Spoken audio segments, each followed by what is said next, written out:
قميصه بدم كذب قال بل سولت لكم أنفسكم أمرا فصبر جميل والله المستعان على ما تصفون. وجاءت سيارة فأرسلوا واردهم فأدلى دلوه قال يا بشرى هذا غلام وأسروه بضاعة والله عليم بما يعملون. وشروه بثمن بخس دراهم معدودة وكانوا فيه من الزاهدين. حضرات، جیسے کہ آپ واقف ہیں، آج ہماری یہ نشست جو جامع مسجد عالیہ گن فاؤنڈری کے کانفرنس ہال میں بعد نماز عصر آج بتاریخ 14 نومبر 2015 مطابق کم صفر 1437 ہجری بعنوان مسلم دور حکومت میں رواداری منعقد ہو رہی ہے، اور اسے مخاطب کر رہے ہیں آپ کے، صرف آپ کے ہی نہیں، آپ کے شہر کے، آپ کی ریاست کے، بیرون ریاست کے نامور اسلامک اسٹڈیز اسکالر ڈاکٹر سید اسلام الدین مجاہد صاحب، اور انہوں نے آج کل کے حالات کے پس منظر میں یہ عنوان دیا ہے مسلم دور حکومت میں رواداری۔ یہ بھی بات میں واضح کر دوں آپ سے کہ مشہور اردو رائٹر پریم چند، ان کی کتابوں کا دنیا بھر کی زبانوں میں ترجمہ ہو چکا ہے، اور وہ ایسے بہت ہی قدیم نہیں ہیں، بلکہ میں سمجھتا ہوں 19ویں صدی میں ان کا انتقال ہوا۔ تو انہوں نے ایک مضمون لکھا تھا، اور مضمون مجھے مل رہا نہیں، وہ غیر معمولی اہم مضمون ہے، اور انہوں نے 3 مذاہب کا تذکرہ کیا تھا، عیسائی، اسلام، اور پھر عیسائیت، اسلام اور ہندو مذہب۔ تو اس میں انہوں نے یہ وضاحت کی تھی، ہر ایک مذہب کے بارے میں خوبیاں بیان کی تھی، اور پڑھنے کا ہے، اگر آپ کوئی مل سکے تو اچھا ہے، میں لکھا اخباروں میں دیا وہ مضمون مجھے مل رہا نہیں، ہماری زبان میں چھپا تھا وہ۔ تو وہ مضمون جو تقابلی جائزہ ہے، اس میں 3 خصوصیتیں تینوں مذہب کی اجاگر کی تھی انہوں نے۔ عیسائیت کے بارے میں کہا تھا کہ عیسائیت کی بنیاد رحم پر ہے، عیسائی مذہب سب سے زیادہ اس میں رحم کو اہمیت دی جاتی ہے، اور اسلام میں انصاف کو اہمیت دی جاتی ہے، اور ہندو مذہب کے بارے میں کہا گیا تھا کہ اس میں بھائی چارگی کو اہمیت دی جاتی ہے۔ تو ایسے دور میں جبکہ پس منظر تھا، مسلمانوں نے تقریباً 1000 سال ہندوستان میں حکومت کی، اور انہوں نے عیسائیت تو بہت بعد میں آئی جبکہ انگریز آئے، لیکن اس سے پہلے انہوں نے ہندوؤں کا خیال اس طرح سے رکھا تھا کہ وہاں پر چونکہ بھائی چارگی کا زیادہ زور تھا، اس لیے انہوں نے رواداری کو اپنایا۔ انصاف تو تھا ہی تھا، اس کے ساتھ انہوں نے رواداری کو بھی اپنایا، اور میں اس میں زیادہ نہیں جاؤں گا کہ رواداری کے بارے میں نہیں کہوں گا میں۔ ظاہر ہے آپ کے سامنے ایک ایسے اسکالر بیٹھے ہیں جو پوری تیاری سے آئے ہیں، اور پھر ان کے مضامین کو اخبارات میں بہت ہی نمایاں شائع کیا جاتا ہے، آپ واقف ہیں اچھی طرح سے۔ تو میں بغیر زیادہ کچھ آپ کا وقت لیے کہ صرف اتنا کہوں گا کہ جن حضرات کو آج کے بلیٹن نہیں ملے ہیں اعلامیے، کیونکہ آج ہی سے محافل کا آغاز ہوتا ہے، ہفتے کے دن سے آپ یہ اعلامیہ لیتے جائیے، 1 سے زائد لیجئے اور اپنی مساجد میں لگائیے۔ اور ان کے بارے میں تفصیلات میں اس واسطے نہیں جاتا کہ آپ کو خود اویلیبل ہے یا آپ کو فراہم کر رہے ہیں، ورنہ پھر میرا کچھ بھی اگر اس پر تذکرہ رہے تو مقرر صاحب کے لیے اور وقت کم ہو جائے گا۔ میں ان چند کلمات کے ساتھ ہمارے آج کے مقرر ڈاکٹر سید اسلام الدین مجاہد صاحب سے گزارش کروں گا کہ وہ شہنشین پر تشریف لائیں اور ہمیں اپنے خطاب سے استفادے کا موقع دیں۔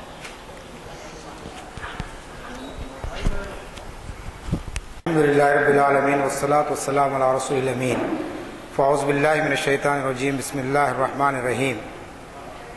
ان اللہ لا یغیر ما بقوم حتی یغیر ما بانفسہم صدق اللہ العظیم۔ ساری حمد و ستائش اور ساری کبریائی اس خالق و کون و مکان کے لیے سزاوار ہے جس نے اس کائنات کو وجود بخشا۔ لاکھوں درود و سلام و تمام انبیاء اور مرسلین اور بالخصوص حضرت محمد مصطفیٰ صلی اللہ علیہ وسلم پر کہ جنہوں نے انسانیت کو صراط مستقیم پر گامزن فرمایا۔ قابل احترام بزرگان ملت اور معزز سامعین، السلام علیکم ورحمۃ اللہ وبرکاتہ۔ تاریخ اسلام کے لیے میں نے آج کی نشست کے لیے جو موضوع منتخب کیا ہے وہ ہے مسلم دور حکومت میں رواداری۔ ہم سب اس بات سے بخوبی واقف ہیں کہ اس وقت ملک میں جو حالات پیدا ہوئے ہیں اور عدم رواداری کا جو ماحول مشرق سے لے کر مغرب اور شمال سے لے کر جنوب تک جو پھیلا ہوا ہے، اس کے جو اثرات پڑ رہے ہیں اس کا اندازہ اس بات سے لگایا جا سکتا ہے کہ ہمارے اپنے ملک کے انصاف پسند غیر مسلم جن کو مختلف ان کی علمی خدمات کی بنیاد پر ایوارڈز دیے گئے تھے، وہ ایوارڈز کو واپس کرنے کا سلسلہ چل پڑا ہے۔ ہمارے اپنے شہر کی ایک اہم شخصیت جن کو پدم بھوشن کا ایوارڈ دیا گیا تھا اسے انہوں نے واپس کر دیا۔ اس سے حالات کی سنگینی کا اندازہ لگایا جا سکتا ہے۔ حالانکہ عدم رواداری کا مسئلہ زیادہ تر اس ملک کی اقلیت اور خاص طور پر مسلمانوں سے ہے۔ جو طاقتیں اس ملک میں یہ ماحول پیدا کر رہی ہیں، انتشار اور افتراق، بغض اور عناد کا جو ماحول تیار کیا جا رہا ہے، اس کے پیچھے دراصل یہی ذہنیت کار فرما ہے کہ مسلمانوں کو معطوب کیا جائے، مسلم دور حکومت کو اس طریقے سے پیش کیا جائے کہ ہماری یہاں کی رہنے والی دیگر قومیتیں یہ تصور کرنے لگے کہ 1000 سال جو مسلمان یہاں پر رہے ان سے ملک کو ناقابل تلافی نقصان ہوا ہے۔ لیکن تاریخ کو اگر آپ پڑھیں گے اور تحقیقی مضامین کا مطالعہ کیا جائے گا تو ایک ایک بات آپ کے سامنے بڑی وضاحت کے ساتھ آتی جائے گی کہ مسلمانوں نے جو یہاں پر حکومت کی 1192 سے لے کر 1857 تک، جو تقریباً 750 سال کا عرصہ ہوتا ہے، جو صرف دہلی کی سلطنت کا ہے، اس کے علاوہ دیگر علاقوں میں مسلمانوں کی حکومت رہی، ان سب کو اگر ملا لیا جائے تو کم و بیش 1000 سال مسلمانوں نے اس ملک پر حکمرانی کی۔ ان 1000 سالوں کے اندر ہم دیکھتے ہیں کہ مسلمانوں نے اس ملک کی تہذیب، اس ملک کی روایات، اس ملک کی تعمیر اور اس ملک کے زبان اور لباس اور پھر یہاں تک کہ اس ملک میں رواداری کو پھیلانے کے لیے جس قسم کے مظاہرے کیے اور جس قسم کے اقدامات کیے، وہ اگر ہمارے سامنے رہیں گے تو ہم کم از کم اہل وطن کو یہ بتا سکیں گے کہ مسلم حکمرانوں کا دور انتہائی امن و شانتی کا دور رہا ہے۔ اس دور کے اندر انسانیت کو وہ قدریں عطا ہوئی کہ جس کی بنیاد پر ہمارا ملک ایک جنت نشان ملک بن سکا ہے۔ آپ جانتے ہیں کہ مسلم حکمرانوں کا دور جس دور کے اندر جو نمایاں خصوصیات ہم کو نظر آتی ہے اور تاریخ نے جس کی گواہی دی ہے وہ ہے فرقہ وارانہ ہم آہنگی، کہ کس طریقے سے مسلم دور حکومت میں ہر طرف ایک کمیونل ہارمونی کا ماحول پایا جاتا تھا۔ کیوں یہ ماحول کیسے پیدا کیا گیا؟ جبکہ یہاں پر اس دور میں بھی ہندوؤں کی اکثریت تھی، یہاں پر غیر مسلم حکومت کرتے تھے اور مسلم حکمران مٹھی بھر تھے، لیکن ان مٹھی بھر حکمرانوں نے یہاں کے کروڑوں انسانوں کے دلوں پر حکومت کی اور اس انداز میں حکومت کی کہ ان کی اعلیٰ ظرفی اور وسیع النظری نے دراصل یہاں کی غیر مسلم قوم کو بہت زیادہ متاثر کیا۔ وہ اپنے مذہب پر پابند تھے لیکن انہوں نے دیگر مذاہب کی بھی حفاظت کی اور یہاں کے جتنے مذاہب ماننے والے تھے ان کو مکمل آزادی دی گئی کہ وہ بغیر کسی ہچکچاہٹ کے اور بغیر کسی جبر و کرا کے اپنے اپنے مذہب پر کاربند رہیں۔ اس میں مسلم حکمرانوں نے آپ دیکھتے ہیں کہ کسی قسم کا کوئی دخل اندازی نہیں کی۔ پھر مسلم دور حکومت کے اندر ہم دیکھتے ہیں کہ کوئی ایسا واقعہ نہیں ملتا کہ جس کے اندر فرقہ پرستی، تعصب یا تنگ نظری کے کوئی مظاہرے کیے گئے ہوں۔ جو کچھ بھی واقعات ہوئے وہ ایک سیاسی نوعیت کے تھے۔ جنگیں ہوئی یقیناً، ایک حکمران سے دوسرے حکمران کی جنگ ہوئی، لیکن اس کا مقصد کسی مذہب کو مسلط کرنا نہیں تھا، کسی تہذیب کو مسلط کرنا نہیں تھا، بلکہ اس کا مقصد اپنے مملکت کے استحکام بخشنا تھا۔ اور اس کے پیچھے ہم یہ کہہ سکتے ہیں کہ صرف سیاسی عزائم اس کے پیچھے تھے۔ چنانچہ مسلم حکمرانوں نے ایک چھوٹے سے رقبے پر نہیں بلکہ ایک وسیع و عریض ملک پر انہوں نے حکومت کی، اور اس کے پیچھے جو جذبہ تھا کہ غیر مسلم رعایا کے ساتھ انصاف کو اگر آپ دیکھیں گے تو ہر معاملے کے اندر، ہندوؤں کے مذہبی معاملات کا معاملہ ہو، ان کے اپنے کاروبار کا معاملہ ہو، ان کو عہدے اور منصب دینے کا معاملہ ہو، ان سارے معاملات کے اندر مسلم حکمرانوں نے کسی قسم کی کوئی تفریق نہیں کی، بلکہ تفریق اور تقسیم کو ختم کر کے ان کے درمیان میں ایک یکجہتی کا ایسا ماحول پیدا کر دیا کہ آپ دیکھتے ہیں کہ ہندو اور مسلمان یہاں شیر و شکر بن کر رہے ہیں۔ میں اس کے لیے 2-3 کوٹیشن آپ کے سامنے رکھتا ہوں کہ آریہ سماج کے بہت ہی مشہور لیڈر لالا لاجپت رائے، جو آپ جانتے ہیں کہ کانگریس کے ابتدائی دور میں جو ایکسٹریمسٹ لیڈر ابھری تھی اس کے ایک نمائندہ لیڈر رہے لالا لاجپت رائے۔ وہ ایک اخبار نکالتے تھے وندے ماترم کے نام سے۔ 7 جولائی 1920 کی اشاعت میں انہوں نے یہ تحریر کیا باضابطہ کہ مسلمانوں نے ہندوستان کو اپنا وطن بنایا، ہندوؤں پر بھروسہ کیا، بھرپور بھروسہ کیا، ان کو اعلیٰ عہدوں پر مامور کیا، اور مسلم حکمران کبھی قومی نفرت کے محرک نہیں بنے۔ یہ بیان کسی مسلم رائٹر کا نہیں ہے، یہ کوئی مسلم مورخ کا بیان نہیں ہے، بلکہ ایک ایسے لیڈر کا بیان ہے جو آج بھی آپ جانتے ہیں کہ ان کی خدمات کا اعتراف کیا جاتا ہے اور قومی آزادی میں ان کے رول کو نظر انداز نہیں کیا گیا۔ ایسی شخصیت یہ کہتی ہے کہ مسلمانوں نے کبھی کسی پر قومی نفرت کا اظہار نہیں کیا، اور بلکہ انہوں نے پورا ہندوؤں پر بھروسہ کیا۔ آپ جانتے ہیں کہ مسلم حکمران، جیسا کہ میں نے کہا، ان کی تعداد بہت مختصر تھی اور مسلمانوں کی تعداد بھی یہاں پر بہت مختصر تھی۔ لازمی چیز ہے اتنے بڑے ملک پر حکومت کرنے کے لیے، اتنی بڑی سلطنت کو قائم کرنے کے لیے انہوں نے اپنے ہی برادران وطن پر بھروسہ کیا اور ان کو مختلف قسم کی جاگیریں عطا کی، ان کو مختلف قسم کے منصب عطا کیے۔ اور ایک مورخ جس کے تعلق سے کہا جاتا ہے کہ وہ مسلمانوں کے تعلق سے بہت کچھ زہر اگلتا رہا ہے، جو انگریز مستشرق ہے سر ولیم میو، اس نے جو لکھا ہے کہ مسلمانوں نے ہندوؤں کے تمام مندر اسی طرح رہنے دیے جیسے کہ پہلے تھے، ان کو بت پرستی سے بجبر نہیں روکا۔ یہود و نصارہ اور پارسی سب کو اجازت تھی کہ اپنے اپنے مذہب پر قائم رہیں، اور یہی وجہ ہے کہ باوجود اسلامی حکومت کے ہندوستان میں غیر مسلم محفوظ رہے۔ یہ ایک انگریز مستشرق کا بیان ہے جس نے بہت سارے واقعات کو مسخ کر کے پیش کیا، لیکن جہاں تک رواداری کی بات تھی، جہاں تک فرقہ وارانہ ہم آہنگی کی بات تھی، اور جہاں تک مسلم حکمرانوں کی اعلیٰ ظرفی کی بات تھی، اس کو بھی اس بات کا اعتراف کرنا پڑا کہ کسی مسلم حکمران نے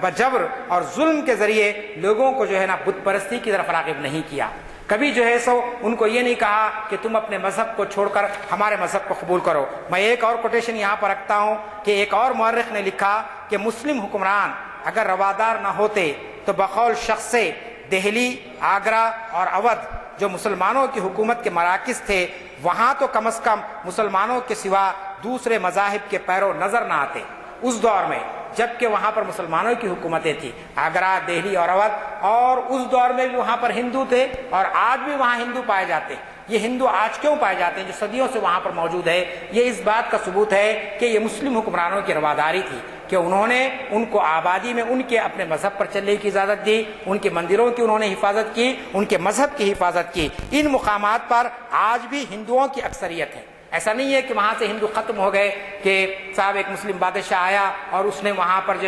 اس مذہب کو ختم کر دیا، اس تہذیب کو ختم کر دیا، نہیں، بلکہ آج تک بھی وہ لوگ اپنے مذہب کے ساتھ پیرو نظر آتے ہیں، جس سے آپ اندازہ لگا سکتے ہیں کہ مسلم حکمرانی نے جو نظام حکمرانی قائم کیا یہاں پر،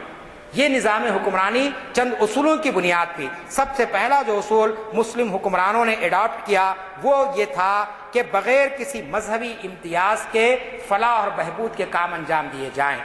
آپ کو معلوم ہے کہ ایک اسٹیٹ کا جو مقصد ہوتا ہے، ویلفیئر اسٹیٹ آپ جس کو کہتے ہیں، ایک فلاحی مملکت جس کو کہتے ہیں، فلاحی مملکت کے اندر سارے مذاہب رہتے ہیں، لیکن ان سارے مذاہب کی حفاظت کرنا حکمران کی ذمہ داری ہوتی ہے۔ مسلم دور حکومت اگرچہ کہ بادشاہی دور تھا، اگرچہ کہ آپ اس کو ایک آٹوکریٹک رول کہہ سکتے ہیں، اس کو ایک مونارکی کہہ سکتے ہیں، لیکن جہاں تک عوام کی آزادی کا معاملہ تھا، عوام کو جو ہے نا جس قسم کے حقوق کو دینے کا معاملہ تھا، آج کے دور جمہوریت میں بھی آپ اس کا تصور نہیں کر سکتے ہیں۔ چنانچہ دنیا کے نقشے میں آج بھی کئی ایسی جمہوری مملکتیں آپ کو ملیں گی کہ جہاں پر لوگوں کے ساتھ امتیاز بڑھتا جاتا ہے، لوگوں کے ساتھ تعصب بڑھتا جاتا ہے، لیکن مسلم حکمرانوں کا جو معاملہ تھا، مسلم حکمرانوں نے مذہبی امتیاز کے بغیر فلاح و بہبود کے کام انجام دیے، اور ان حکمرانوں کی سب سے امتیازی خصوصیت جو رہی وہ تھی عوام کے باہمی تعلقات کو فروغ دینا، کہ کس طریقے سے انہوں نے تعلقات کو یعنی استوار کیا کہ لوگ جو ہے نا کبھی یہ نہیں سوچتے تھے کہ فلاں کا مذہب یہ ہے، فلاں کا مذہب یہ ہے۔ اس طریقے سے باہمی تعلقات کا فروغ اور رعایا پروری میں جو مثالیں ہم کو مسلم دور حکومت میں ملتی ہے، بعد کے ادوار میں اس کی مثالیں قال ہی نظر آتی ہے۔ رعایا پروری کے معنی یعنی عوام کا خیال رکھنا، ان کی بنیادی ضروریات کی تکمیل کرنا۔ ہم دیکھتے ہیں کہ ہمارا ملک ایک جمہوری ملک ہے، ہر 5 سال میں یہاں پر الیکشن ہوتا ہے، ہر سیاسی پارٹی اپنے ایجنڈے کے ساتھ آتی ہے، الیکشن مینیفیسٹو کا اعلان کرتی ہے، لیکن جب برسر اقتدار آ جاتی ہے تو اس الیکشن مینیفیسٹو کو ایک ردی کے کاغذ سے زیادہ اہمیت نہیں دی جاتی ہے، اسے ڈال کر رکھ دیا جاتا ہے، اور جب کبھی بھی اس کو یاد دلایا جاتا ہے تو کہتے ہیں کہ ابھی اس کے لیے وقت ہے اس پر عمل کرنے کے لیے۔ لیکن مسلم دور حکومت میں آپ دیکھیں گے کہ بادشاہ سے کوئی سوال کرنے والا نہیں تھا، حکمرانوں سے کسی قسم کی کوئی جواب دہی کا تصور نہیں تھا، لیکن اس کے باوجود رعایا پروری کا یہ معاملہ تھا کہ آپ دیکھتے ہیں کہ اس دور حکومت میں جو میں نے آپ کے سامنے رکھا کہ کم و بیش 1000 سال کا دور ہے، اس کے اندر آپ کو غربت، اس کے اندر فاقہ کشی، اس کے اندر قحط سالی، اس کے اندر لوگوں کا مال کمانے کے لیے ایک دوسرے کا قتل عام کرنا، اس قسم کی مثالیں اور اس قسم کے واقعات آپ کو مسلم دور حکومت میں نہیں ملیں گے۔ ایک انسان کیا چاہتا ہے کہ اسے پیٹ بھر کر کھانا ملے، اسے امن اور سکون کی زندگی ملے، یہ انسان کی بنیادی ضرورتیں ہیں جو آپ دیکھتے ہیں کہ مسلم دور حکومت کے اندر پائی جاتی ہے۔ ایک اور مشہور لیڈر کا میں یہاں پہ بیان رکھتا ہوں جنہوں نے 9 دسمبر 1923 کو اپنے اخبار کیسری میں لکھا کہ اسلامی سلطنت جہاں بھی قائم ہوئی اس کا سب سے بڑا اثر تمدنی زندگی پر پڑا۔ ہندو لوگ مسلمانوں کی حکومت میں نہ صرف امن و امان سے رہے بلکہ سلطنت کے دست و بازو بنے رہے۔ آپ کو معلوم ہونا چاہیے کہ حکومت میں کسی کو شریک کرنا یہ بہت بڑی بات ہے۔ آزادی کے 65 سال میں ہم دیکھ رہے ہیں کہ مسلمان جو یہاں پر حکومت کیے 1000 سال تک، آزادی کا سورج طلوع ہوا اس کے بعد حکومت میں ان کی نمائندگی کتنی ہوتی رہی وہ آپ کے اور میرے سامنے موجود ہے۔ لیکن مسلم دور حکومت میں آپ دیکھتے ہیں کہ چاہے ٹیپو سلطان ہو،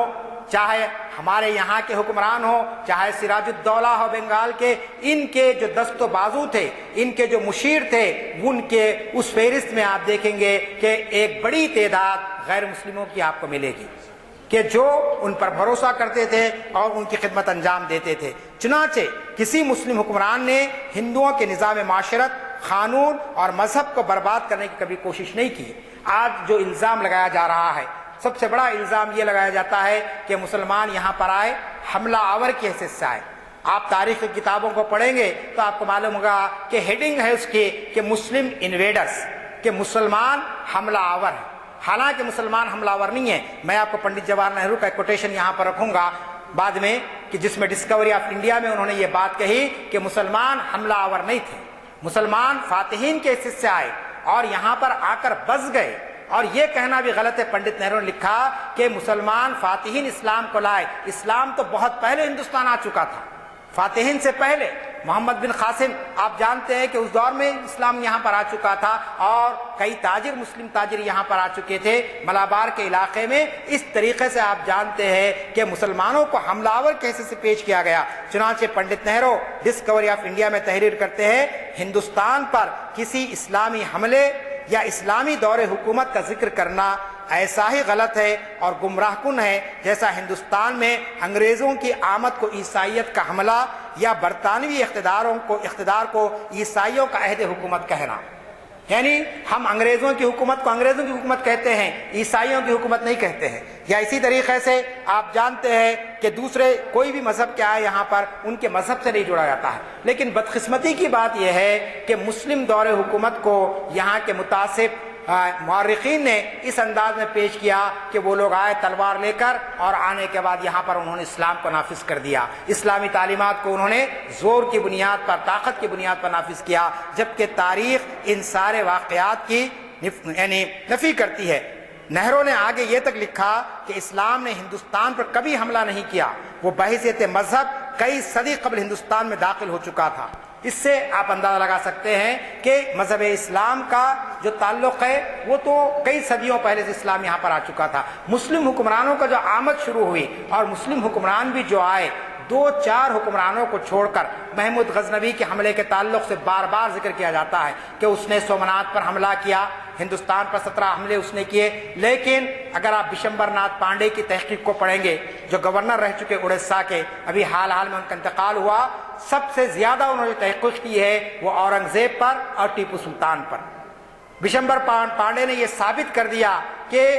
یہ جو محمود غزنوی کا بھی جو معاملہ بیان کیا جاتا ہے، یہ کس لیے کیا گیا؟ خود ہندو لوگوں نے ان سے یہ کہا تھا کہ فلاں مندر کے اندر اس قسم کے واقعات ہو رہے ہیں، اس قسم کی غیر اخلاقی حرکتیں ہو رہی ہے، اور ہمارے پیسے کو لوٹ کر وہاں پر جمع رکھا گیا ہے، لہٰذا آپ مسلم حکمران ہیں، ہم آپ سے انصاف طلب کرتے ہیں۔ تو ایک سیاسی نوعیت کے خاطر انہوں نے وہاں پر حملہ کیا، ورنہ اس کا مقصد کوئی قتل و خون کا بازار گرم کرنا نہیں تھا، کوئی معصوم انسانوں کی جان لینا اس حملے کا مقصد نہیں تھا۔ تو اس طریقے سے ہم دیکھتے ہیں کہ اسلام کی اشاعت کے معاملے میں ایک بات جو کہی جاتی ہے کہ مسلمان حملہ آور تھے،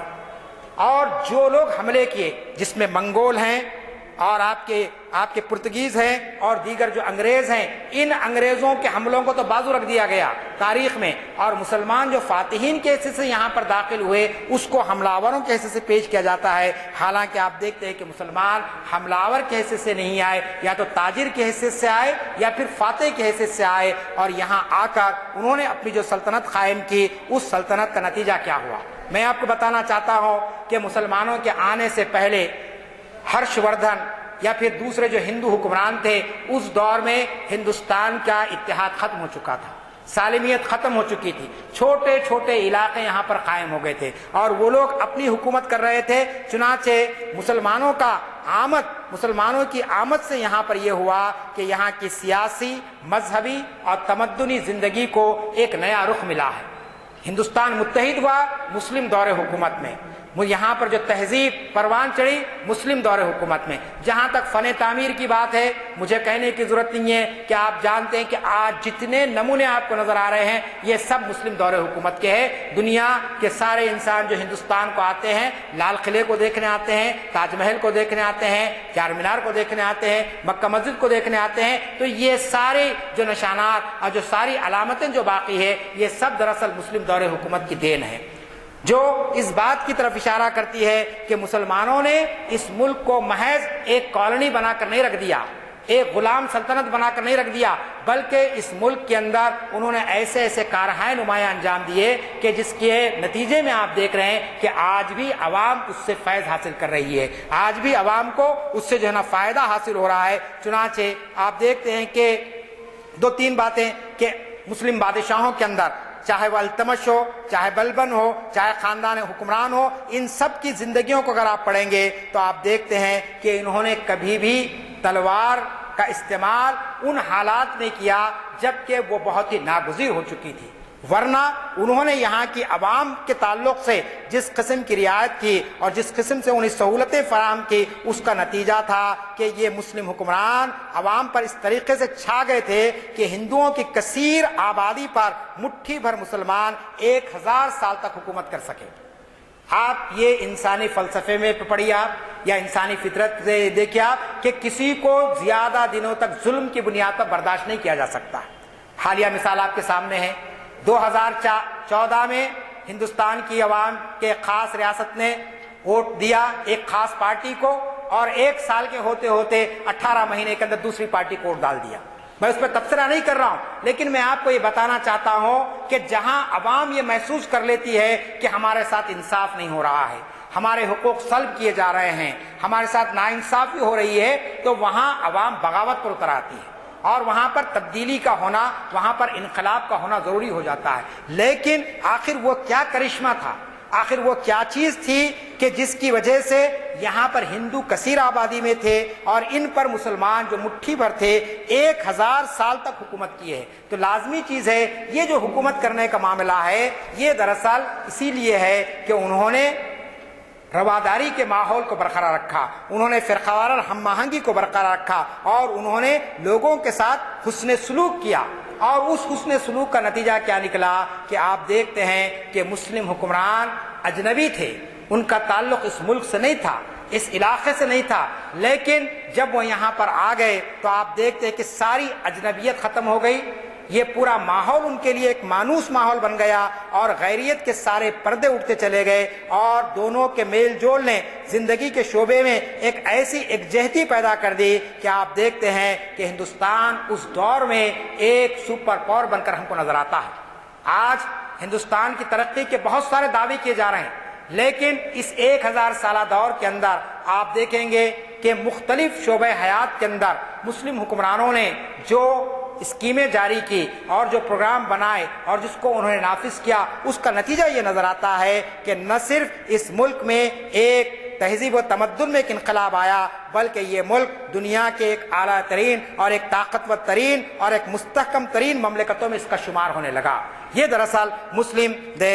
مسلم حکومتوں کا دین رہا ہے۔ اس موقع پر میں ایک اور واقعہ آپ کے سامنے رکھتا ہوں، مسلم حکمران کس طریقے کی رواداری کا سلوک کیے ہیں۔ شیر شاہ سوری جس کا دور حکومت بہت ہی مختصر ہے لیکن اس کے کارنامے بہت ہیں، سڑکوں کی تعمیر اس نے کی،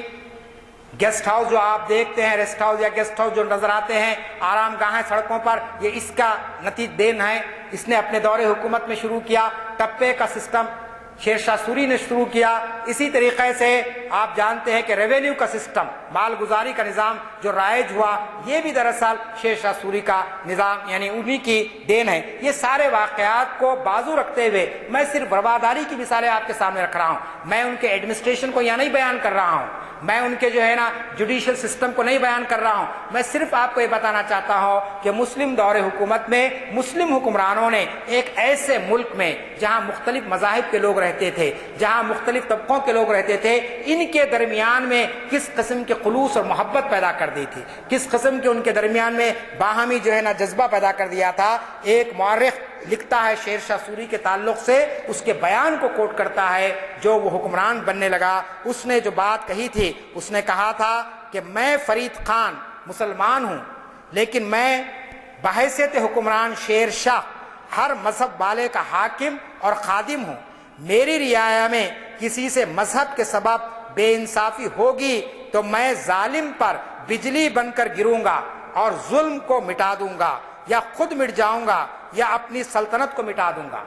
آپ غور فرمائیے کیسے الفاظ اس نے استعمال کیے۔ میں کوٹ کرتا ہوں، کتاب کا نام کاروان وطن، جمہوریت نمبر صفحہ 6، یہ کتاب بہت ہی مشہور کتاب ہے کاروان وطن کے نام سے۔ اس کے اندر اس نے کہا کہ ظلم اگر ہوگا تو میں اس ظالم پر بجلی بن کر گروں گا۔ جب ایک حکمران یہ اعلان کرتا ہے کہ میں ظلم کو پنپنے نہیں دوں گا تو پھر کون ایسا گروہ ہو سکتا ہے کہ جو ظلم کی تلوار چلا سکے؟ لازمی چیز ہے کہ حکومت کا اور اقتدار کا خوف عوام پر اتنا زیادہ تھا کہ لوگ اس بارے میں سوچ نہیں سکتے تھے، چنانچہ آپ دیکھتے ہیں کہ اس نے یہ اعلان کیا۔ پھر اس کی منصف مزاجی کے تعلق سے اس نے جو انصاف کا نظام قائم کیا تھا، اس پر ہمارے ملک کے پہلے صدر جمہوریہ ڈاکٹر راجندر پرساد لکھتے ہیں کہ ان کی کتاب میں انہوں نے لکھا کہ اس کا فرمان تھا کہ غیر مسلموں کی عبادت گاہیں بالکل محفوظ رہیں، وہ اپنی عبادت میں بالکل آزاد ہیں اور ان کی عبادت گاہوں کی حفاظت کرنا مسلم حکمران کی اور مسلم صوبے دار کی ذمہ داری ہے، اور اگر کوئی مسلم صوبے دار ان کی عبادت گاہوں کی حفاظت کرنے میں ناکام ہو جائے گا تو میں اپنے حکم سے اسے معزول کر دوں گا،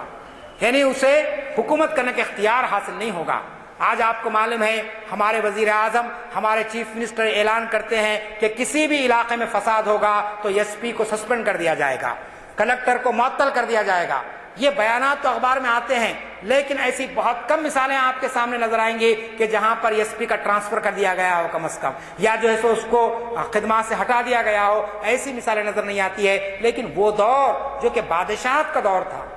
وہ دور جہاں پر کوئی پارلیمنٹ نہیں تھی، جہاں پر کوئی سپریم کورٹ نہیں تھی سوال و جواب کرنے کے لیے، لیکن ایسے وقت بھی حکمرانوں نے اپنے جو ہے نا جو ماتحتین تھے ان کو اس طریقے کا اختیار دے رکھا تھا کہ وہ امن کو یقینی بنائے اور تمام مذاہب کے ساتھ انصاف کریں۔ اب جہاں تک دیگر مذاہب کو پھیلانے کی بات ہے، ان کے فروغ کی بات ہے، وہ بھی آپ کو مسلم دور حکومت میں نظر آئے گا۔ چنانچہ تہذیب و تمدن کے ساتھ ساتھ ہندوؤں کے مذہب کا جو لٹریچر تھا اس کے ترجمے کرائے مسلم حکمرانوں نے اپنے دور حکومت میں۔ چنانچہ سورداس کی جو کتاب ہے سور ساگر، اس کا ترجمہ کرایا گیا فارسی میں۔ اسی طریقے سے تلسی داس کے رام چتر مانس بہت مشہور کتاب ہے، اس کا ترجمہ ہوا باضابطہ۔ پھر اسی طریقے سے وید، اپنشد، مہابھارت، رامائن، گیتا، پران اور شاستروں، ان سارے جو مذہبی کتابیں،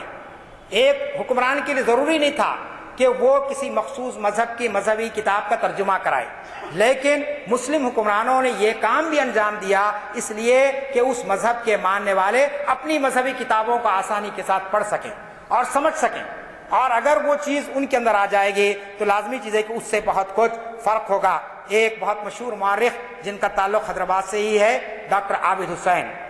ہم میں سے بہت سے لوگوں نے ان کو دیکھا بھی ہے، ہمارے بزرگ تو ان کے ہم عصر کہلا سکتے ہیں، کنٹمپریریز ہیں وہ۔ انہوں نے ایک جملہ لکھا کہ اس دور کے فن تعمیر سے ان حکمرانوں کی رواداری اور حب الوطنی آشکارا ہوتی ہے۔ چنانچہ گوالیار کے محلات، سندربن کے بن، بیجاپور کا گنبد اور دہلی کا لال قلعہ وغیرہ اس مشترکہ طرز تعمیر کی جدی چاکتی یادگاریں ہیں، اور یہ قلعے اور محلات دراصل ہندو مسلم تعمیر میں ایک جہتی کی مظہر ہیں۔ یہ عابد حسین صاحب کا کوٹیشن ہے کہ یہ عمارتیں ایک مخصوص مذہب کو دیکھ کر نہیں بنائی گئی، بلکہ اس کے اندر ان سارے مذاہب کی نمائندگی کی گئی اور ان کے فن تعمیر کو یہاں پر شامل کیا گیا۔ ان سارے واقعات سے وہی بات ہمارے سامنے آتی ہے کہ مسلم دور حکومت پہ مسلمانوں کو شرمانے کی ضرورت نہیں ہے۔ عام طور پر چونکہ ہم اپنے تاریخ سے واقف نہیں ہوتے ہیں، ہمارے نوجوان آج یہ سوچتے ہیں کہ صاحب مسلمانوں نے کیا دیا، اور جو غیر مسلم کہہ رہے ہیں ہو سکتا ہے کہ اس میں سچائی ہے۔ ہندوستان کو آزاد کرانے میں پنڈت نہرو کا رول رہا، گاندھی جی کا رول رہا، سردار پٹیل کا رول رہا۔ ہمارے حکمران تو کئی نظر ہم کو نہیں نظر آتے سوائے مولانا ابوالکلام آزاد کے، یا پھر یہاں کی تہذیب کے تعلق سے یہی باتیں آ رہی ہے۔ تو ہماری ضرورت اس بات کی ہے کہ مسلم نوجوان طبقے کو ان حقائق سے واقف کروایا جائے اور ان کو بتایا جائے کہ مسلمانوں نے اس ملک کو بہت کچھ دیا ہے، لیا بہت کم ہے۔ ہم دینے والوں میں شامل ہے، لینے والوں میں ہم بہت کم ہیں۔ 65-67 سال میں جو کچھ لیے وہ آپ کے سامنے ہے۔ پھر ایک کوٹیشن میں آپ کے سامنے رکھتا ہوں جس سے یہ بھی پنڈت نہرو کا کوٹیشن ہے جو انہوں نے ڈسکوری آف انڈیا میں لکھا، بہت ہی اہم، جس کو آج ہمارے ایکیڈیمک لیول سے نکال دیا گیا ہے۔ ہسٹری کے 3 پیریڈ ہیں، ancient history, medieval history and modern history. Osmania university میں میڈیول پیریڈ کو نکال دیا گیا، یہ کہہ کر نکال دیا گیا کہ اس کے پڑھانے والے موجود نہیں ہیں۔ ایک آخری پروفیسر تھے ڈاکٹر صادق نقوی، جو ریٹائرڈ ہو گئے، امریکہ میں چلے گئے ہیں، اب بہت کم آنا جانا ہے ان کا، لیکن ان کی جگہ دوسروں کا اپائنٹمنٹ کیا جا سکتا تھا۔ کئی بچے ہمارے ہسٹری پڑھ چکے ہیں، پی ایچ ڈی کر رہے ہیں، لیکن چونکہ میڈیول پیریڈ کو نکالنا مقصد تھا، لہٰذا ان کے ریٹائرمنٹ کے بعد وہ ڈپارٹمنٹ میں سے ہسٹری تو باقی رکھا گیا، اینشینٹ ہسٹری بھی ہے، ماڈرن ہسٹری بھی ہے، لیکن میڈیول پیریڈ کو نکال دیا گیا۔ پنڈت نہرو کے الفاظ دیکھیے کیا ہے، وہی لکھتے ہیں میڈیول پیریڈ کے تعلق سے، ہندوستانی تاریخ کا وہ دور جو عہد وسطیٰ کہلاتا ہے اپنے ساتھ کئی نئی تبدیلیاں لایا۔ یہ تبدیلیاں بڑی اہم تھی۔ چند مثالوں کو چھوڑ کر اس دور کے حکمرانوں نے عوام کے رسم و رواج اور طرز زندگی میں کوئی مداخلت نہیں کی۔ اس دور کے حکمران ہندوستان کو اپنا گھر سمجھتے تھے۔ ہندوستان اس دور میں بدستور ایک آزاد مملکت رہا۔ یہ ہمارے ملک کے پہلے پرائم منسٹر کے الفاظ ہیں۔ ڈسکوری آف انڈیا کتاب آپ کے گھر میں موجود ہوگی، آپ اس کو پڑھیے۔ پنڈت نہرو عہد وسطیٰ کے دور کو ہندوستان کا آزاد دور تسلیم کرتے ہیں، وہ انگریزوں کی آمد کے بعد کے دور کو غلامی کا دور کہتے ہیں۔ اور آج جو طاقتیں اٹھ رہی ہیں، آج جو تفریقہ پندہ طاقتیں ہیں وہ اسی دور کو دور غلامی کہہ رہی ہیں. اور آپ نے اخباروں میں پڑھا ہوگا کہ 2014 کے الیکشن کے بعد جب یہاں نئی حکومت قائم ہوئی تو چند سرفروں نے کہا کہ 150 سال کا ہمارا غلامی کا دور ختم ہو گیا، جو مسلمانوں کا دور تھا اب ہماری آزادی کا دور شروع ہوا ہے. جبکہ اس ملک کے بہت بڑے تھنکر اور بہت بڑے اسٹیٹس مین جن کے تعلق سے کہا گیا کہ ہی از دی آرکیٹیکٹ آف انڈیا، یعنی ہندوستان کی نئی تعمیر کرنے والی شخصیت یہ کہہ رہی ہے کہ مسلمانوں کے دور حکومت میں ہندوستان بدستور آزاد تھا. کیوں آزاد تھا؟ جس کی مثالیں میں نے آپ کے سامنے دے دی ہے. پھر اسی طریقے سے بابا قوم مہاتما گاندھی کا ایک کوٹیشن ینگ انڈیا میں ہے. ینگ انڈیا کے اندر یہ میں نے خاص طور پر کل ڈھونڈ کر نکالا ہے ٹیپو سلطان کے تعلق سے. آج ٹیپو سلطان پر بڑی بحث ہو رہی ہے. کرناٹک کی حکومت نے ٹیپو سلطان کی یوم پیدائش کو سرکاری طور پر منانے کا اعلان کیا، جس کے ساتھ ہی وہاں پر فرقہ پرست طاقتیں ایک دنگا اور فساد کا ماحول پیدا کر دی ہے. گاندھی جی ٹیپو سلطان کے تعلق سے کیا لکھتے ہیں؟ ٹیپو سلطان میسور کا ایک بادشاہ گزرا ہے. اس نے 18ویں صدی کے آخر میں انگریزوں کے خلاف سخت جنگ کی تھی. اس وقت اگر نظام اور مرہٹے انگریزوں کا ساتھ نہ دیتے تو ٹیپو انگریزوں کو ہندوستان چھوڑنے پر مجبور کر دیتا. آگے مہاتما گاندھی نے لکھا کہ ٹیپو سلطان جس قدر دلاور تھا اسی قدر خدا ترس اور غیر متعصب تھا. اس کی نگاہ میں ہندو اور مسلمان سب برابر تھے، کسی مذہب سے وہ تعرض نہ کرتا تھا. یعنی مطلب کسی مذہب سے اس کا کوئی ٹکراؤ نہیں تھا، کسی قسم کا کوئی اختلاف نہیں تھا. چنانچہ آپ جانتے ہیں کہ تاریخ کی اتنی اہم ترین شخصیت کہ جنگ آزادی اگر آپ پڑھیں گے تو مورخین اس بات کو تسلیم کر چکے ہیں 1857 is not the first war of independence, it is 1777 جب ٹیپو سلطان نے انگریزوں کے خلاف میں جنگ کا اعلان کیا تھا. اور ادھر آپ کے جیسے بنگال کے اندر سراج الدولہ نے اعلان کیا تھا جنگ کا انگریزوں کے خلاف میں. تو 1857 سے ٹھیک 100 سال پہلے مسلمانوں نے انگریزوں کے خلاف میں مورچہ بندی شروع کر دی تھی. اور یہ محض حب الوطنی کی وجہ سے، یہ محض ملک کو آزاد کرانے کے لیے، اس ملک کو غلام نہ ہونے دینے کے لیے انہوں نے اپنے محلات اور اپنی جاگیریں چھوڑی اور انگریزوں کے خلاف میں اٹھ کھڑے ہوئے. چنانچہ آپ جانتے ہیں کہ ٹیپو نے جس بے جگری کے ساتھ انگریزوں کا مقابلہ کیا، تاریخ لکھتی ہے کہ اس کے انتقال کے بعد انگریز جنرل نے کہا آج سے ہندوستان ہمارا ہے، آج سے ہندوستان ہمارا ہے. جب تک انگریز نہیں کہے کہ ہندوستان ہمارا ہے. تو گاندھی جی اس کے تعلق سے ایک اور جگہ لکھتے ہیں، اخبار کا میں ڈیٹ بھی دے رہا ہوں آپ کو، 23 جنوری 1930 ینگ انڈیا. اس میں گاندھی جی نے لکھا کہ ٹیپو سلطان کو انگریزوں نے ایک ایسے ظالم مذہبی حکمران کے روپ میں رکھا جس نے ہندوؤں کو زبردستی مسلمان بنایا، لیکن وہ ایسا ہرگز نہیں تھا. ٹیپو سلطان اپنی ہندو رعایا سے اس کے بڑے ہی نہایت رواداری کے اور باہمی اگانگت کے تعلقات تھے. میسور کے آرکیولوجیکل ڈپارٹمنٹ میں ان کے 30 خطوط محفوظ ہے جس سے آپ ٹیپو سلطان کی شخصیت کو سمجھ سکتے ہیں. میں نے جو نام آپ کے سامنے دیا بشمبر پانڈے کا نام، ان کے بہت ساری کتابیں آپ کو اخبار اکیڈمی مل جائیں گی ٹیپو سلطان کے تعلق سے جو لکھی گئی ہیں. اگر آپ پڑھیں گے تو آپ کو معلوم ہوگا کہ یہ ایسے محبان وطن تھے جنہوں نے اپنے انگریزوں سے ٹکر لی. اور لیکن آج افسوس کی بات یہ ہے کہ ٹیپو سلطان کو، اورنگزیب کو اور دیگر حکمرانوں کو ایک متعصب نظر کے انداز میں پیش کیا جا رہا ہے. اب آخری جو بات ہے اورنگزیب کے تعلق سے آپ سن لیجئے. بہت کچھ کہا جاتا ہے اورنگزیب کے تعلق سے، لیکن آپ جانتے ہیں کہ اورنگزیب جس قسم کا حکمران تھا اور جس طریقے سے اس نے حکومت کی، اس کے تعلق سے ایک مورخ لکھتا ہے کہ اس نے جو حکومت یہاں پر قائم کی وہ دراصل ایک یونائٹڈ انڈیا عملی شکل اختیار کیا اورنگزیب کے دور میں، ایک متحدہ ہندوستان.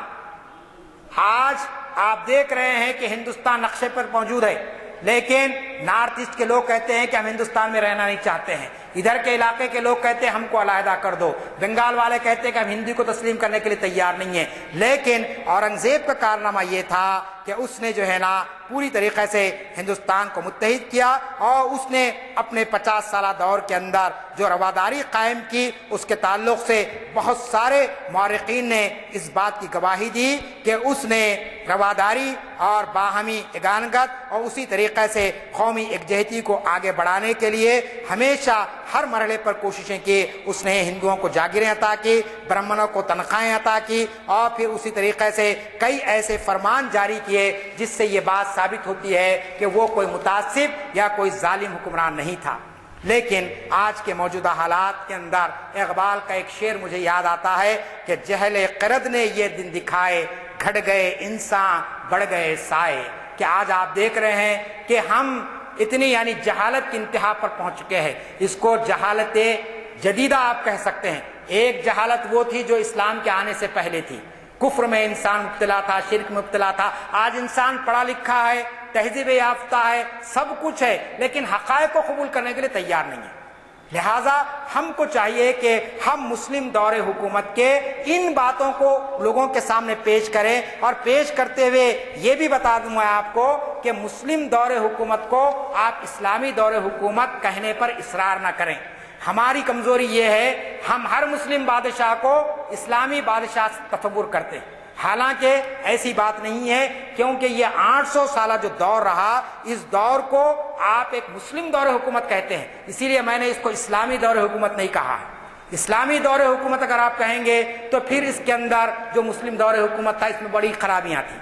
تو ان خرابیوں کو بازو رکھتے ہوئے وقت اور حالات کی مناسبت سے مسلم حکمرانوں نے جو کچھ کام انجام دیے وہ ہمارے سامنے آتے ہیں. اسی لیے ہم کو یہ کہنا چاہیے کہ یہ دور مسلم حکومت کا دور نہیں, یعنی مسلم دور حکومت تھا, اسلامی دور حکومت نہیں تھا. لیکن جو کام انہوں نے کیے وہ عوامی فلاح اور بہبود کے کیے, جس کا نتیجہ یہ نکلا کہ اس ملک کے اندر آپ دیکھتے ہیں کہ ایک عظیم تہذیب ابھری, ایک مختلف مذاہب کی یہاں پر حفاظت کی گئی, اور مختلف لوگ اس طریقے سے آگے بڑھتے چلے گئے. لیکن آج مسلمانوں کو مورد الزام ٹھہرانے کے لیے, مسلم دور حکومت کو مورد الزام ٹھہرانے کے لیے جو لوگ جس قسم کی حرکتیں کر رہے ہیں, اس پر میں شعر میں تبصرہ کرنا چاہتا ہوں. شعر یہ ہے کہ کس نے میرے چند تنکوں کو جلانے کے لیے,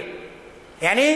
میں جو کچھ باقی ہوں اپنی روایات کے ساتھ, میں جو کچھ باقی ہوں اپنے مذہب کے ساتھ, اس کو ختم کرنے کے لیے شاعر کہتا ہے کہ کس نے میرے چند تنکوں کو جلانے کے لیے برق کی زد میں گلستان کے گلستان رکھ دیے.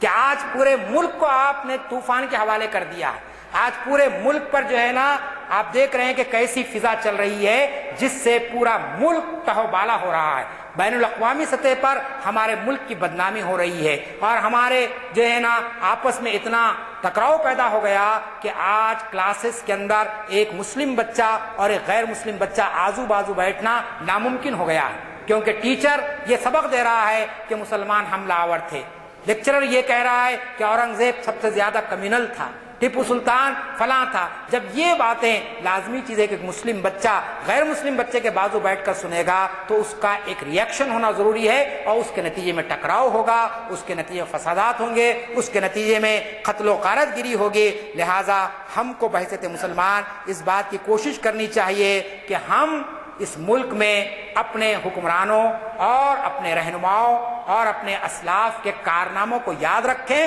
اور اس کو بیان کریں. یہ بڑی خوشائن بات ہے کہ گزشتہ چند دنوں سے خاص طور پر علامہ اقبال, ٹیپو سلطان اور مولانا ابوالکلام آزاد پر ڈے منائے جا رہے ہیں. 9, 10, 11 یہ اتفاق سے 3 دن ایک سا آئے ہیں. میری گزارش ہے محترم غلام ازدانی صاحب سے, اگر ممکن ہو تو آئندہ سال ہم بھی اسلامی یعنی یہاں پر اسلامی لیکچر کے ذریعے سے ان تینوں شخصیتوں کے لیے ان لیکچرز کا اہتمام کریں تاکہ ہماری نوجوان نسل ان تینوں سے واقف ہو سکے. کیونکہ اتفاق سے یہ تینوں کا یوم پیدائش ایک کے بعد دیگر ہے. 9 کو علامہ اقبال کی پیدائش ہے, 10 کو ٹیپو سلطان کی پیدائش ہے, 11 کو مولانا ابوالکلام آزاد کی پیدائش ہے. اس طریقے کا ہم کام کر سکتے ہیں. میں آخر میں ایک جملہ کہتے ہوئے اپنی بات کو ختم کرتا ہوں کہ ان واقعات کو بیان کرنے کا مقصد ماضی پر کوئی سینہ پھلانا نہیں ہے یا سینہ کو بھی کرنا نہیں ہے, بلکہ ہم کو اپنا احتساب کرنا ہے, ہم کو اپنا جائزہ لینا ہے. علامہ اقبال کے شعر پر یہ گفتگو ختم کرتا ہوں جنہوں نے ماضی کے واقعات کے بیان کرنے کی وجہ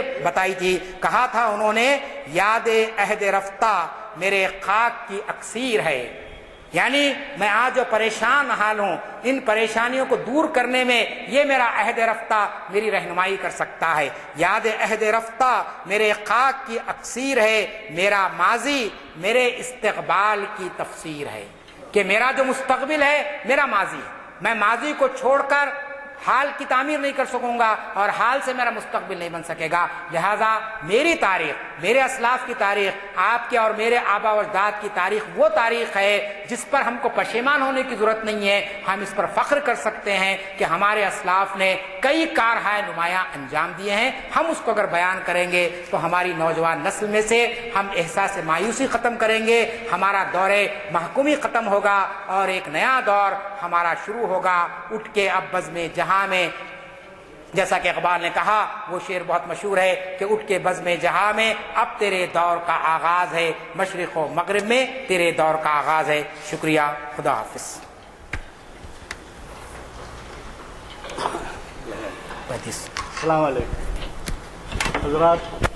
اتنے عالمانہ خطاب کے بعد تبصرے کی شاید کوئی گنجائش ہو، لیکن چند گزارشات ہیں. ایک تو یہ فاضل مخرج صاحب نے کہا کہ یہ مہینے میں 3 تواریخ ایسی آتی ہیں جبکہ ہر جگہ یہ یاد دلایا جاتا ہے کہ ہمارے بھی کیسے بزرگ گزرے ہیں، کیسے رہنما گزرے ہیں. میں آپ سے عرض کروں کہ یہ تو ایسی تنظیمیں ہیں جو سال میں ایک دفعہ کرتے ہیں. ہمارے یہاں ہفتہ ہوتا ہے اور آپ ہماری فہرستیں اٹھا کے دیکھیے. پہلے میں آپ کو ایک چیز بتا دیتا ہوں. 18 سال پہلے یا 19 سال پہلے اقبال شناسی کی پہلی محفل تھی اور اب جو پہلی محفل سے لے کے 828ویں محفل ضیاء الدین نے یہ سال اقبال خود اپنی نظر میں کے عنوان سے 18 نومبر کو مخاطب کرے گا. یہ جو محفلیں ہیں جو 18 سال کی یا 19 سال کی، ان محفلوں کی تاریخ، عنوان اور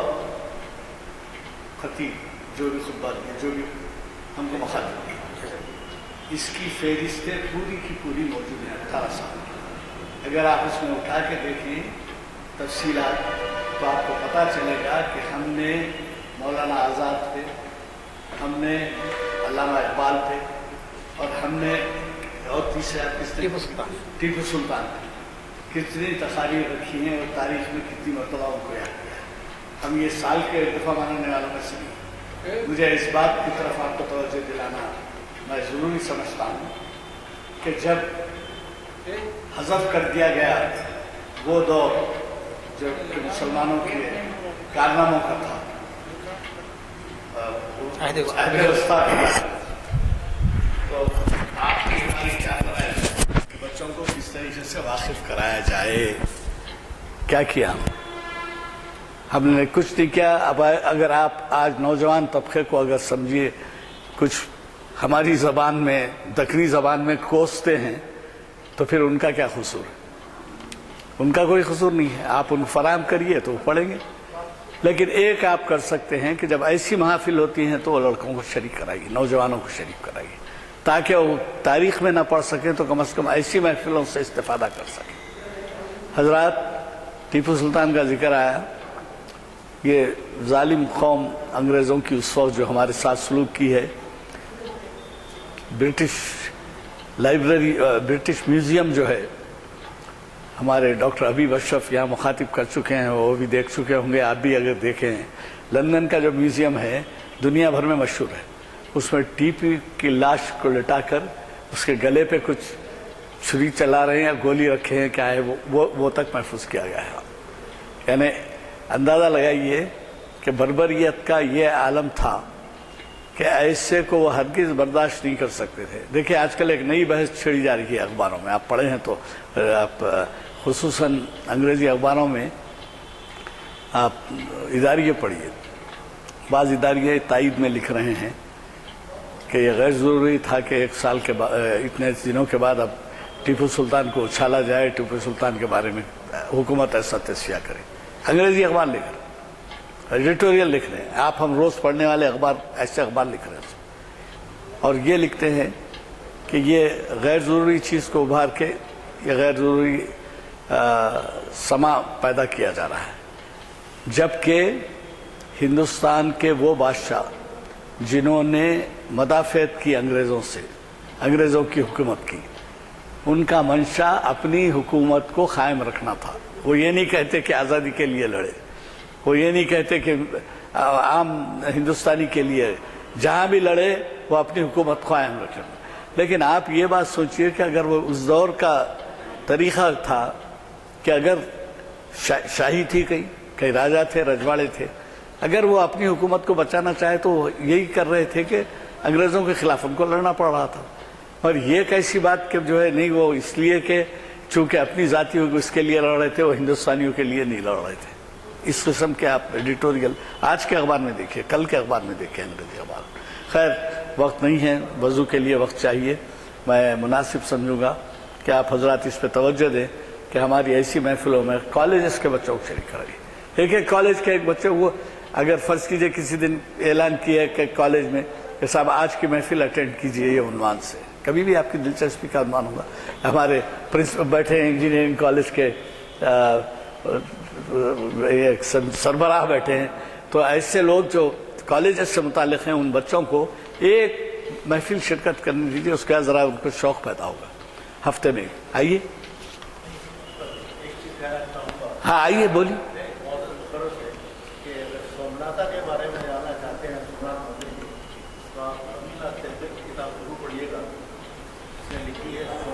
کس کی کتاب؟ ہاں تھاپر. ہاں جی ہاں جی ہاں.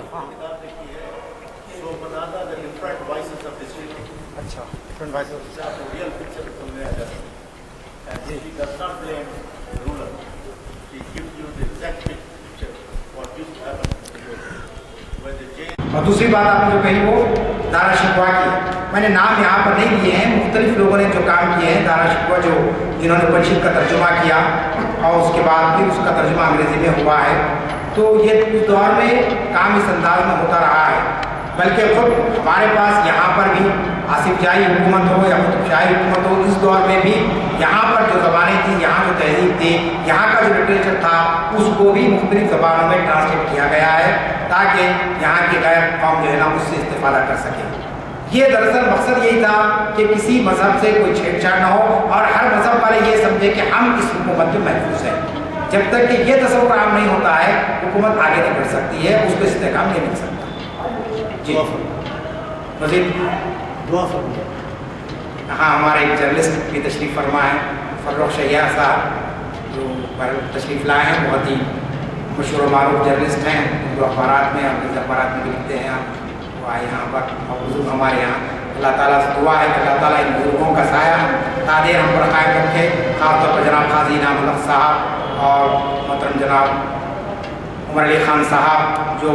اپنی عمر کے اس حصے میں ہے لیکن اس کے باوجود ان محفلوں سے ان کی دلچسپی ہے, وہ یہاں پر آتے. میں خاص طور پر ان بزرگوں کے حق میں دعا گو ہوں کہ اللہ تعالیٰ ان حضرات کو صحت کاملہ عاجلہ عطا فرمائے اور ان کی سرپرستی ہم کو قادر قائم رکھے, اور نوجوانوں کو توفیق دے کہ نوجوان اس محفلوں میں آئے اور اس سے استفادہ کرے تاکہ وہ آگے چل کر قوم کے صحیح اور سچے قائد بن سکے. رب اغفر وارحم وانت خیر الراحمین وآخر دعوانا الحمدللہ.